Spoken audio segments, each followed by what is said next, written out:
আচ্ছা, এখানে লক্ষ্য করুন, আমরা যে কিঞ্চিত হরিনাম করছি, ভগবত ভজন করছি, দীক্ষা শিক্ষা নিয়েছি, আমাদের সাধনের পরিপূর্ণতা, ভজনের পরিপূর্ণতা কিসে?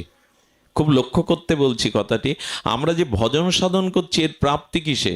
আচ্ছা, ভজনের এই তিলকমালা নেওয়াটা কিন্তু ভজনের পরিপূর্ণতা একটা অঙ্গ মাত্র। শিখা রাখাটাও একটা ভজনের অঙ্গ মাত্র। এগুলি অঙ্গ, এটি পরিপূর্ণ নয়। তো এই যে সাধুসঙ্গ, হরিকথা, হরিনাম, তিলকমালা, দীক্ষা শিক্ষা যা কিছু করছি, এর পরিপূর্ণতা কোথায়? এর পরিপূর্ণতা কোথায় জানেন? একটা দৃষ্টান্ত এসেছে, খেতে যখন আপনারা ধানের বীজ ছড়ান বা শস্যের বীজ ছড়ান, তখন মাটি ছাড়া বীজগুলো দেখা যায় কি? পরিপাটি করে, মাটি পরিপাটি করে উর্বর করে যখন শস্য আমরা ছড়াই বা কোনো বীজ ছড়াই, তখন মাটি দেখা যায়, বীজগুলো দেখা যায় কি দূর থেকে? দেখা যায় না। কিন্তু উপযুক্ত জল, নির্মল বায়ুতে যখন ওগুলো, ধানটা, সর্ষাটা যখন ওগুলো অঙ্কুর উদ্গম হয়ে ফসলের রূপ নেয়, তখন কি হয় বলুন তো? তখন আর মাটি বা ক্ষেত দেখা যায় না। কি দেখা যায়? ফসলই দেখা যায়। ক্ষেতটা ঢেকে দিয়ে তখন ফসলটাই চোখে পড়ে, ক্ষেতের মাটি আর চোখে পড়ে না। তা আপনি যে ভগবত ভজন করতেন, আপনার পরিপূর্ণতা কিসে জানেন? যখন সব কিছুর মধ্যেই, সবার মধ্যে আপনি ভগবানকে উপলব্ধি করবেন, ভগবানকে দেখবেন। শস্য ছড়ালে মাটি দেখা যায়, বীজ দেখা যায় না, কিন্তু ওই শস্য জল ও নির্মল বায়ুতে অঙ্কুর উদ্গম হয়ে যখন ফসল হয়, তখন ধানকে তার শস্যক্ষেত দেখবেন, ক্ষেত দেখতে আর পাবেন না, ঢেকে দিল। যখন পিতার সেবা করার মধ্যে মনে করবেন এই আমার ভগবানের সেবা, যখন আপনি অতিথি সেবার মধ্যে ভাববেন এই হলো আমার নারায়ণের সেবা, যখন সর্বঘটে সবার মধ্যে ভগবত দর্শন হবে, এটাই হলো ভজনের পরিপূর্ণতা। এই জন্য উনি পুত্র রূপে চাইছেন যে তোমার সাথে সম্বন্ধটা, ভালোবাসা পুত্র রূপেই হোক, নিজজন রূপে। এই হলো ভজনের। যখন আমার পরিচয় ঢেকে দিয়ে সবখানে আমি ভগবানকেই উপলব্ধি করব, আহা, এই হলো ভজনের পরম প্রাপ্তি। এক মহাপুরুষ তো জানেন, কুকুরের মধ্যেই ভগবত দর্শন হয়ে গেল। আরে হ্যাঁ, রুটি বের করেছে, মাখন লাগাতে গেছে। গতকাল হরিবাসর তিথি, একাদশী গেছে, একটু আজকে সকালে পালন করবে। এই যেই মাখন লাগাতে যাবে, কুকুর এসে রুটি নিয়ে আর বলছে, প্রভু দাঁড়ান দাঁড়ান, মাখনটা তো লাগাতে দিন, খালি রুটি কি করে পাবেন? দৌড়াচ্ছে, কুকুরটাও দৌড়াচ্ছে, উনিও ভগবত ভেবে দৌড়াচ্ছে। আরে প্রভু, মাখনটা তো লাগাতে দিন, শুকনো রুটি কি করে পাবেন আপনি? 2-4 কিলোমিটার দৌড়ের পর গাছতলায় দাঁড়িয়ে গেল। কুকুরের মধ্যে চতুর্ভুজ নারায়ণ আবির্ভূত হলেন। আমাদের তোমারই ভজন সার্থক, তুমি সর্বভূতে ভগবানকে দেখছো। এই হলো ওই যে ফসল হলে আর মাটি দেখা, ক্ষেত দেখা, ভজনের উপলব্ধি হলো সর্বভূতে যখন আপনার ইষ্ট স্ফূর্তি হবে। এই জন্য ভক্তরাজ প্রহ্লাদ তো পাথরের স্তম্ভের মধ্যেও ভগবান দেখলেন, এবং ভগবান প্রমাণ করলেন আমার ভক্ত সবখানে আমাকে দেখে, এবং এটা মিথ্যা নয়, এটা আবেগ নয়, এটা আবেশ নয়, এটাই সত্য। আমি ভক্তের কাছে সর্বভূতে সর্ব অবস্থায় প্রকাশ হই। এই উপলব্ধি আসে তো আমাদের। এই জন্য এই জগতে বলছেন, যে মেয়েরা শুধু স্বামী সেবা করে, জগৎপতির সেবা করে না, এ জগতে তারা হয়তো সতী, কিন্তু ভগবত রাজ্যে আর পরকালে ওই রাজ্যে তাকে সতী বলা যাবে না, যে পরম পুরুষের, পরম পতির সেবা না করল। স্বামী সেবা করাটা পুণ্যের, স্বামী সেবাটা করা সতীত্বের পরিচয়, কিন্তু জগৎপতিকে যদি সেবা না করে, ওই জগতে সে সতী না। এই জগতে সে বহু সম্মাননা পাবে বটে, সতী পাবে বটে। এই জন্য শাস্ত্রে বলছে, যে মেয়েরা স্বামীর মধ্যেই জগৎপতিকে দেখে সেবাও করতে পারে, ওর মধ্যে দিয়েই ওই যে পদ্মাবতীর মতো জয়দেবের রূপ ধরে ভগবানই তাকে দেখা দেন। কিন্তু এসব বলার এখন বলা, এটা এই জন্য সবখানেই যদি ভগবত দর্শন হয় আপনার, এটাই হলো ভজনের সফলতা, পরিপূর্ণতা। এটাই হলো আমাদের ভজনের পরিপূর্ণতা। এই দৃষ্টি, এই অনুভূতি আমাদের আসবে ভজন করতে করতে। আমি যেটা দিয়ে শুরু করেছিলাম, দেখুন আমাদের জীবনে সম্বন্ধ চাই ভগবানের সাথে। আমাদের প্রাপ্তি, আমাদের আশ্রয়, আমাদের সম্বন্ধ, আমাদের প্রীতি ভগবানের সাথেই হওয়া উচিত। সুধীবৃন্দ, এই এই আচ্ছা, এই যে রাম রূপে আমি তোমার পুত্র রূপে আসবো, এটা বললেই কি পুত্র হলেন?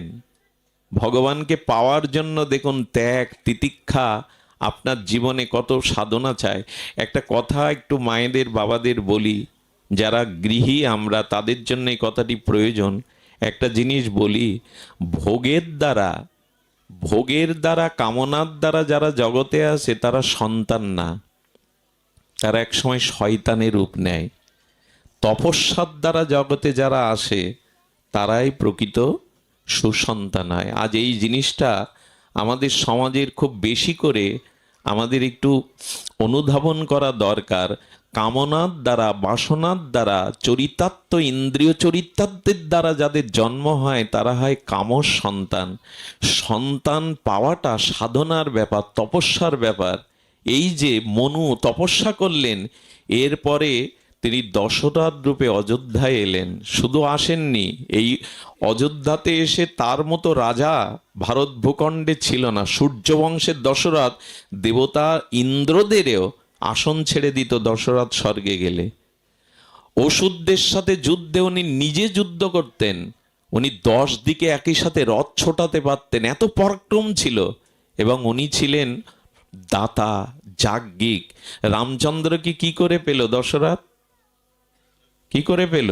যজ্ঞের দ্বারা। আর এখানে যজ্ঞ মানে আরাধনা, এটা ভাগবত যজ্ঞ। এখন যেটা বসে হরিকথা শুনছেন, এটা ভাগবত যজ্ঞ। আরাধনা ছাড়া, তপস্যা ছাড়া যে সন্তান জগতে আমরা আনি তারা হয় দুর্যোধন। আর কুন্তির মতো তপস্যা সাধনার দ্বারা যারা আনে তারা হয় যুধিষ্ঠির, ভীম, অর্জুন। একটা হলো কামর সন্তান আর একটা হলো ধর্মজ সন্তান। এই চিন্তাটা আমাদের মাথায় কবে আসবে বলতে পারেন? তপস্যা ছাড়া সুসন্তান পাওয়া যায় না, তপস্যারই ফসল সন্তান। এই জন্য কামনার দ্বারা, ইন্দ্র চরিতার্থের দ্বারা যারা জগতে আসে এরা কামজ। আর জগতের এই দশা কেন? আকাশ সেই একই আকাশ আছে, পৃথিবী সেই একই পৃথিবী আছে। পৃথিবীটা আজকে নষ্ট করার পেছনে মানুষই তো দায়ী। আসলে সেই মানুষকে আমরা জগতে আনতে পারছি না, কারণ তপস্যা নাই। এই দেখুন রামচন্দ্র তথাস্থ বলল, কি পেয়ে গেল? দশরথ হয়ে এসে 1000 বছর ধরে যজ্ঞ করে তবে পেতে হয়েছে। এসব কি গল্প, উপন্যাস আমরা শুনবো সারা জীবন? রামকে পুত্র রূপে পেল তপস্যার দ্বারা পূর্ব জন্মে, এবং এই জন্মে দশরথ কত দান ধ্যান যাগ যজ্ঞের দ্বারা, ঋষিদের আশীর্বাদের দ্বারা এই সন্তান পেল আমরা। সুধীজন, একটু সতর্ক হন। তপস্যা ছাড়া যারা জগতে আসবে এরা ভোগ করতে আসবে, এরা ত্যাগ বৈরাগ্য এদের মধ্যে থাকতে পারে না। আজকে পৃথিবীর এই দুর্দশার কারণ মানুষ। অ্যাটম বোম কারা বানায়? আকাশ থেকে পড়ে।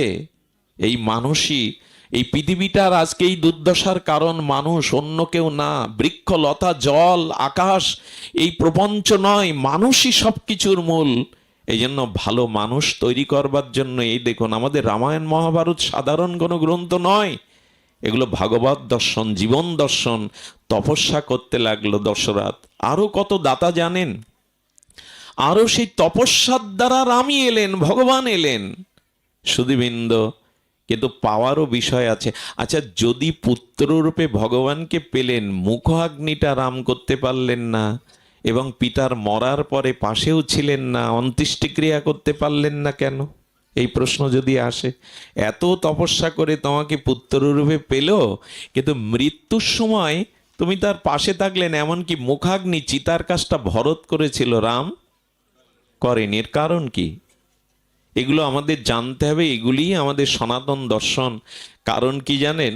দশরথ একবার স্বর্গে অসুরদের সাথে যুদ্ধ করতে করতে মোহিনী বাহিনীর দ্বারা আক্রান্ত হয়ে স্বর্গ থেকে, রথ থেকে পড়ে যাচ্ছিলেন পৃথিবীতে। পড়লেই উনি হয়তো আর বাঁচতেন না, কিন্তু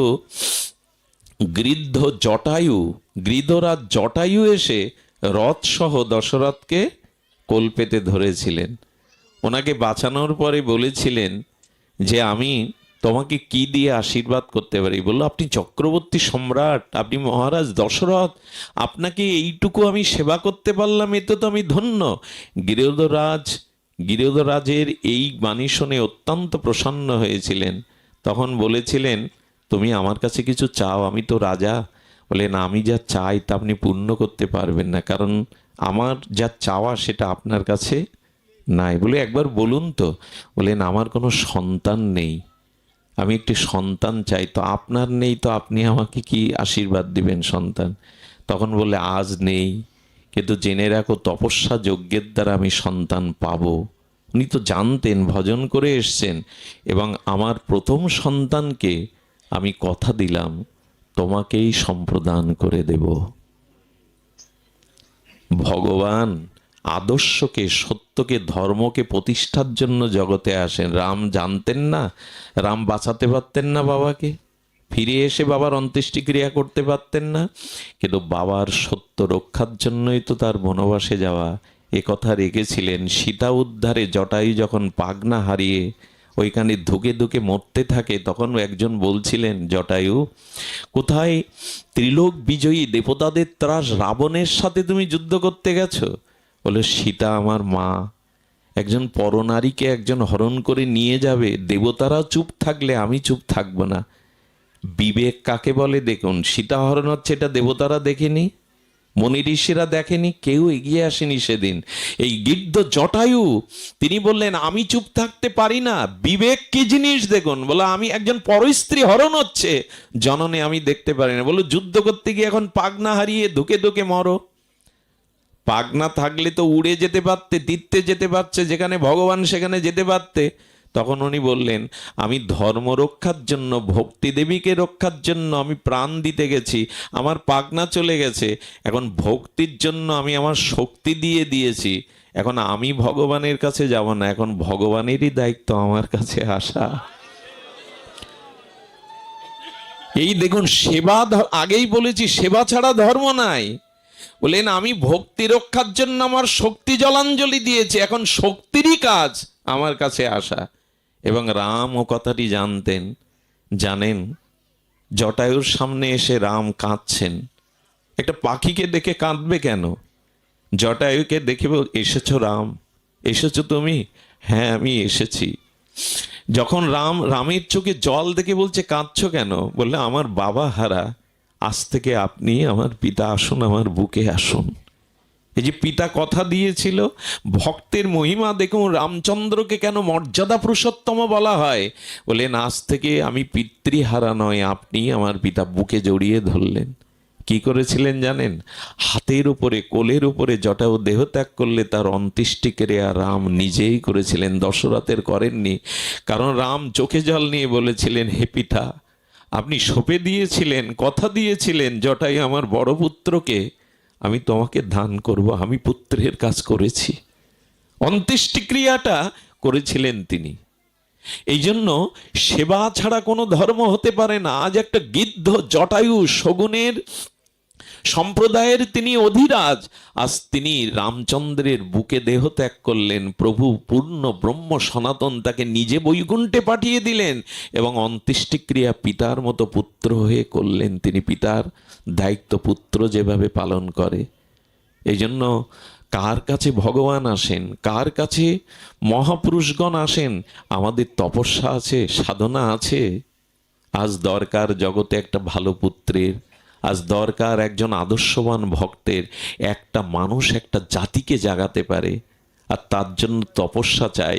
কিন্তু যাদের দ্বারা এই স্বপ্নটা, এই আকাঙ্ক্ষাটা পূর্ণ হবে, সেই যুবক যুবতীরা ভাগবতে আসে না। আমাদের সনাতনী হিন্দু মায়েরা মেয়েদের, ছেলেদের এই ভাগবতে পাঠায় না, আনতে চায় না, কেন জানি না।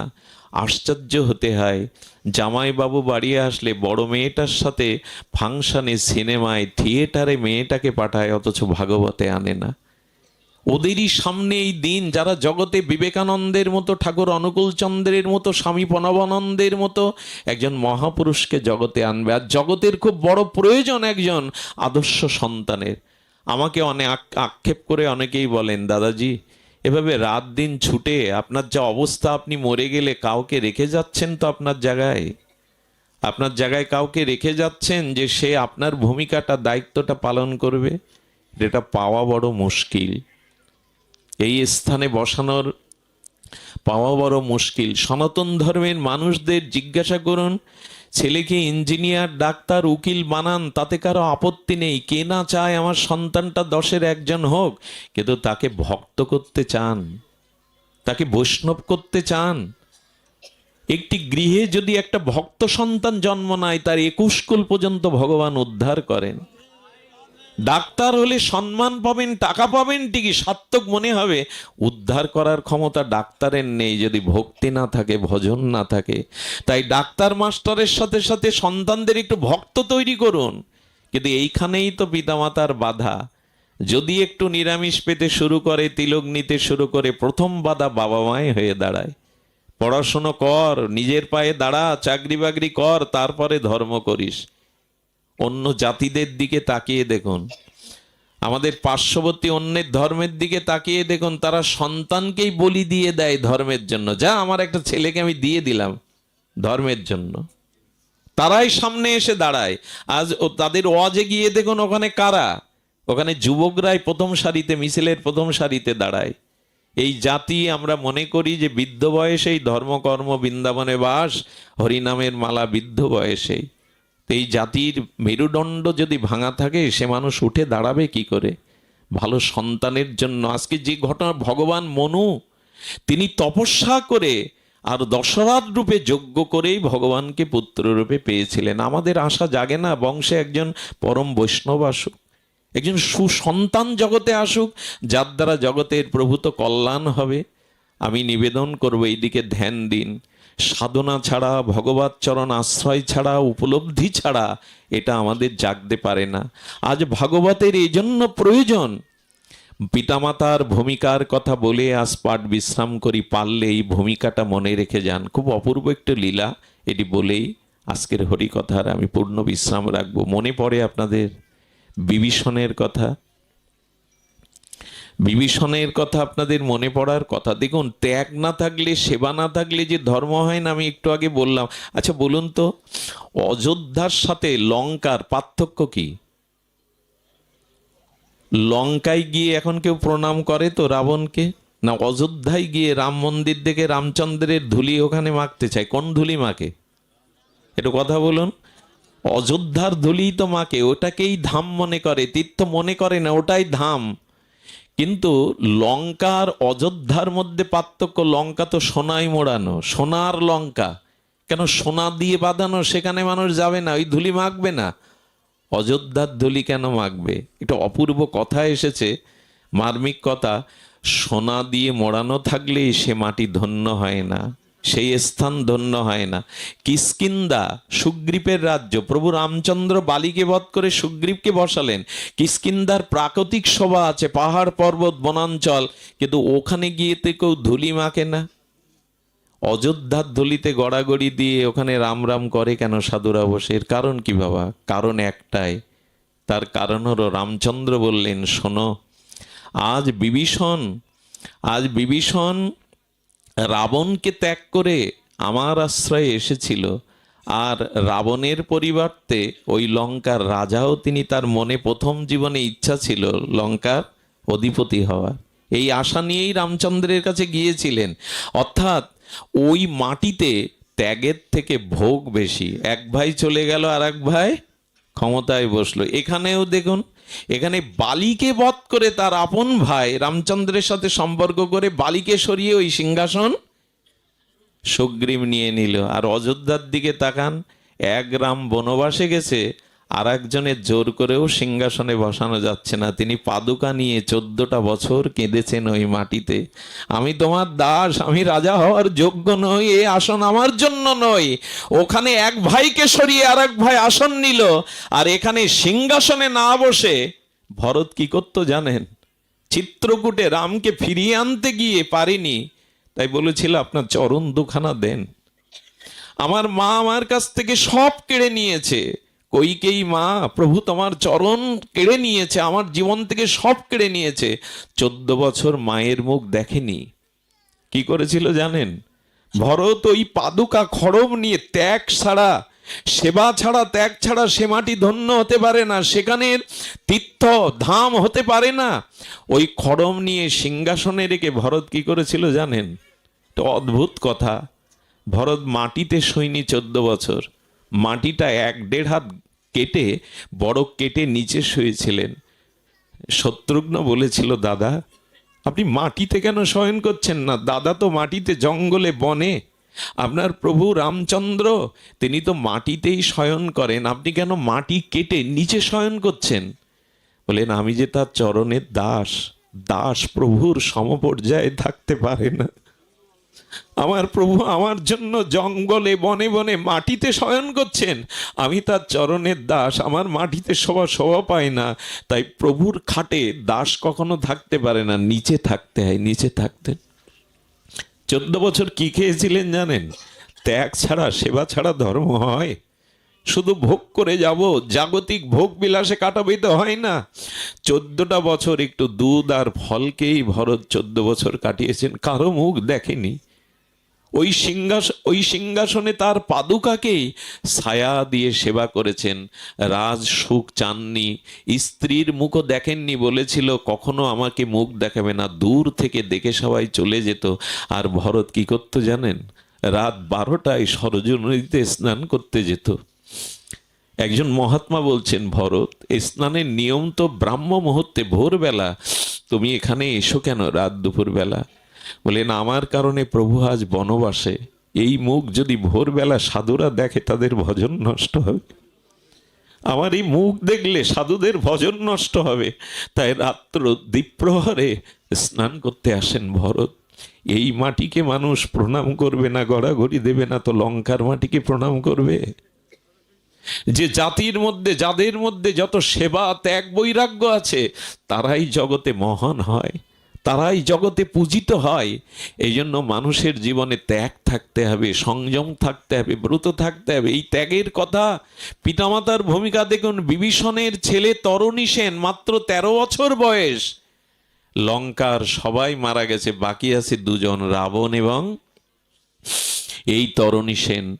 তরণী সেন, রাবণ লঙ্কেশকে গিয়ে বলছে, জেঠু আর তো কেউ বাকি নেই, আমি রামের যুদ্ধে যাব, অনুমতি দিন।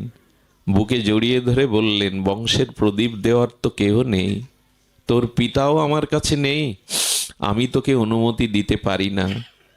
যা মায়ের কাছে যা। দৌড়ে মায়ের কাছে গিয়ে প্রণাম করে বলছে, মা আমি রামের যুদ্ধে যাব, আমাকে সাজিয়ে দাও। মা বুকে জড়িয়ে ধরে কাঁদছে। বলো, মা কাঁদছো কেন? বলো, তোর মুখে এই কথাটা শোনার জন্যই লঙ্কাপুরীতে আজও বেঁচে আছি, যেখানে মেঘনাথ ফিরে আসেনি, যেখানে কুম্ভকর্ণ ফিরে আসে। 13 বছরের তরুণীকে পাঠাবে মা, সারা গায়ে রাম নাম লিখে দিলেন, তিলক করে দিলেন, এবং এই যুদ্ধর বেশে সাজিয়ে দিয়ে যখন চলে যাবে, তরুণী মাকে প্রণাম করে বলছেন, মায়ের আশীর্বাদ বৃথা যায় না, আশীর্বাদ করো মা, আমি যেন লঙ্কার মুখ রক্ষা করে ফিরতে পারি, যুদ্ধে জয়ী হতে পারি। ওই সেই মাথায় হাত দিয়েই মা বললেন, যা, রামের চরণ হতে আমার কোলে যেন আর ফিরে না আসিস। কোনো মা পারে তো? কোনো গর্ভধারিণী মা 13 বছরের সন্তানকে এরকম যুদ্ধ পাঠিয়ে বলতে পারে তো, রামের চরণ হতে আমার কোলে যেন ফিরে না আসিস? মা, মার আশীর্বাদ সন্তানের সফল হয়, তুমি এই কথা কেন বললে? কেন জানিস?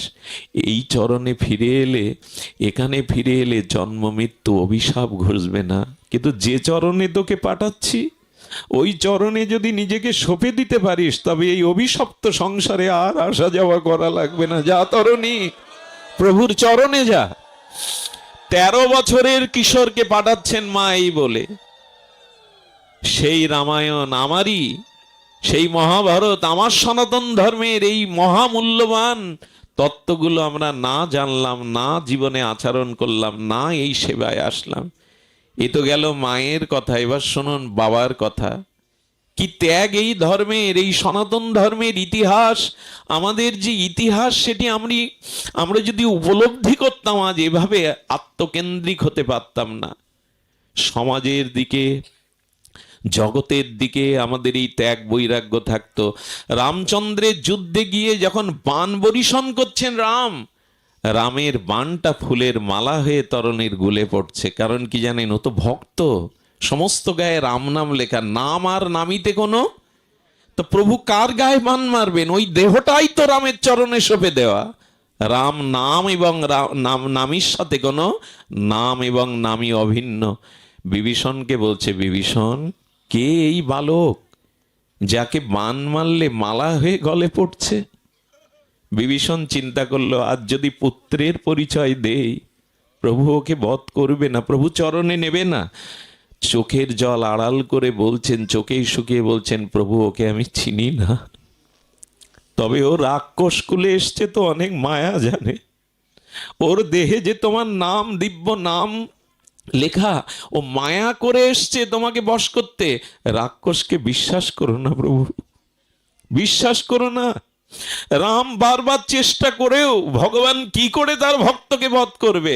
সমস্ত গায়ে তিলক, দাদার সঙ্গে প্রভুর নাম লেখা।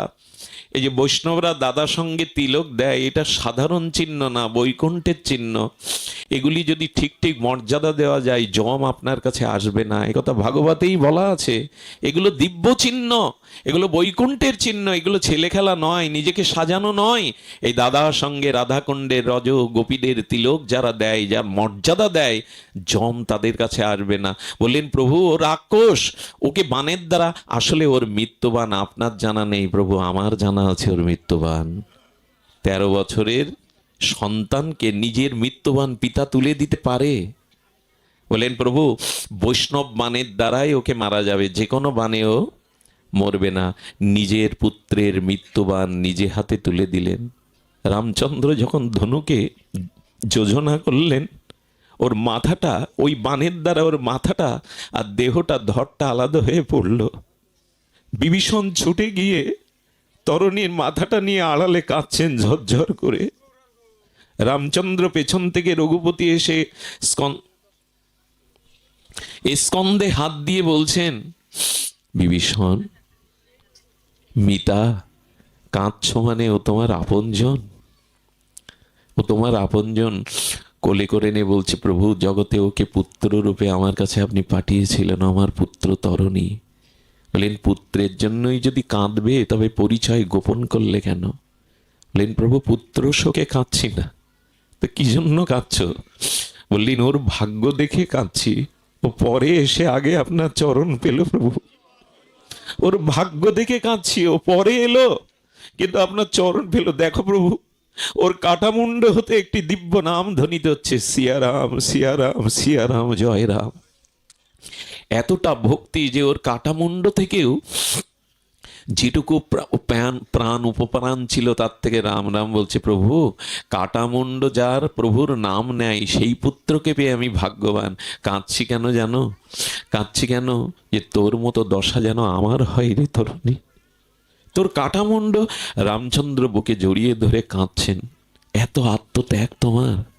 বললেন, প্রভু। প্রভু বললেন, বিভীষণ আজ কিছু চাও আমার কাছে? বলে, প্রভু দেবে, তবে এক কাজ করো, আজকে যার কাটামুন্ড তোমার নাম বলল, তুমি আগামী লীলাতে তোমার লীলা সহচর করে যদি তাকে তার লীলাতে, তোমার লীলা আনন্দে যদি তাকে সেবার সুযোগ দাও। এই তরণী সেন কৃষ্ণলীলায় সুবল সখা হয়ে এসেছিলেন কৃষ্ণের। সুবল কেন জানেন? মৃত্যুর সময় ওই সুবল মানে ভগবানের দিব্য নাম উচ্চারণ করতে করতে গিয়েছিলেন। ইনি সুবল সখা রূপে এসেছিলেন দাপারে। আর কলিতে মহাপ্রভুর প্রিয় গৌরীদাস পণ্ডিত হয়ে এসেছিলেন কলিতে। এই গৌরীদাস পণ্ডিত নিতাই গৌর বিগ্রহকে ঘরে রেখে সজ্ঞানে সেবা দিতেন, বাস্তব জ্ঞানে সেবা দিতেন। সুধীবৃন্দ, এই জন্য বলি, সাধনার দ্বারা, তপস্যার দ্বারা জগতে সন্তানকে ভগবত চরণে উৎসর্গ করাই হলো প্রকৃত পিতামাতার দায়িত্ব। আজ আমাদের প্রয়োজন সেবা ভাবনা, ভগবত চরণাশ্রয়। ভাঙার এই মাতৃমন্দির অঙ্গনে আজকের এই ভাগবতে আপনারা দূর দূরান্ত থেকে যেভাবে ছুটে এসেছেন, ভালোভাবে বসবার সুব্যবস্থাও নাই, তবু যারা দাঁড়িয়ে এতক্ষণ হরিকথা শুনছেন, আমি তাদের চরণে বারংবার প্রণাম করে কৃতজ্ঞতা স্বীকার করি যে আপনারা দাঁড়িয়ে পড়ে এভাবে হরিকথা কষ্টের সহিত শ্রবণ করলেন। এই বৃথা যাবে না। যে মুহূর্তটা ভগবৎ শ্রবণে কীর্তনে যায়, সেই মুহূর্তটা ভগবান আয়ু থেকে কাটে না, কোনো না কোনো জন্মে ফিরিয়ে দেয় তার পবিত্র সান্নিধ্যে। প্রভু ফিরিয়ে দেয়। সুধীজন, আপনাদের মঙ্গল হোক। সকলের কৃষ্ণ